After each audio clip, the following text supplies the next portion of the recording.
Millarga navbatdagi murojaat Shahrisabz tumanining olis tog'li hududida joylashgan 77-maktabdan bo'ldi. Murojaatchilarning ta'kidlashicha, bu maktabning tom qismidan yomg'ir suvlari o'tar ekan. Bundan tashqari maktab juda ham eski holatga kelib qolgan. Biz vaziyatga aniqlik kiritish maqsadida hududga keldik. 77-maktab 1989-yil qurilgan bo'lib, uzoq vaqtdan beri hali kapital remontga kelmagan. Misol uchun, men kompyuterxonaga men o'zim akt rahbariman. 16 ta kompyuterimiz bor. Bular hammasi 220 voltda ishlaydi. Misol uchun biz o'quvchilarga kompyuterga kirishdan oldin hamma narsani tushuntiramiz-da.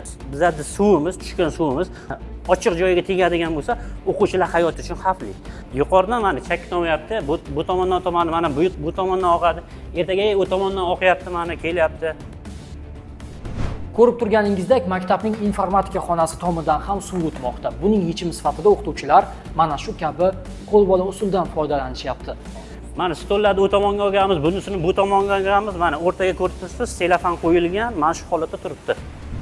Ushbu maktabning maktabgacha ta'lim xonasida vaziyat yanada jiddiy. Ko'rib turganingizdek, bino juda ham eskirib qolganligi uchun uning yuqori qismidan yomg'ir tomchilari hozir ham o'tib bormoqda. Bir 16 ta nevaralar mana shu yerga o'qiydi. Men bularga ko'p marta murojaat qildim. Ko'p joylarga chiqdik. Umuman o'zgarish yo'q. Bizda joriy remont ham yo'q, boshqa ham yo'q. Umuman yordam yo'q-da. Kutubxonamda kamchiliklar juda ko'p. Mana linolumlar yo'q, yirtilgan. Men ko'p marotaba direktorimizga ham, boshqalarga ham murojaat qilganman, lekin shu amalga oshmadi. Talabga javob bermaydi.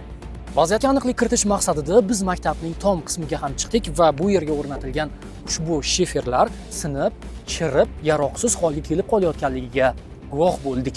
Men o'zim shu maktabda ishlayman, ham onaman. Birinchi o'rinda farzandlarimiz sog'ligini o'ylaymiz. Daromadlarimiz pasayib ketgan, xonalarimiz ko'ryapsizlar zax. Mutasaddi xodimlardan shuni iltimos qilardimki, bu masalamizga ijobiy qarashsa. Maktabimizda mana tayyorlov xonasidan chakka o'tdi. Shuni hisobidan biz mana bu gilamlarni chiqarib quritish maqsadida hozir yo'ratib qo'yamiz bu yerga. Baribir xonadan chakka o'tyapti hozir. Talabga javob bermaydi, o'quvchilardan namgarchilik o'tyapti hozircha.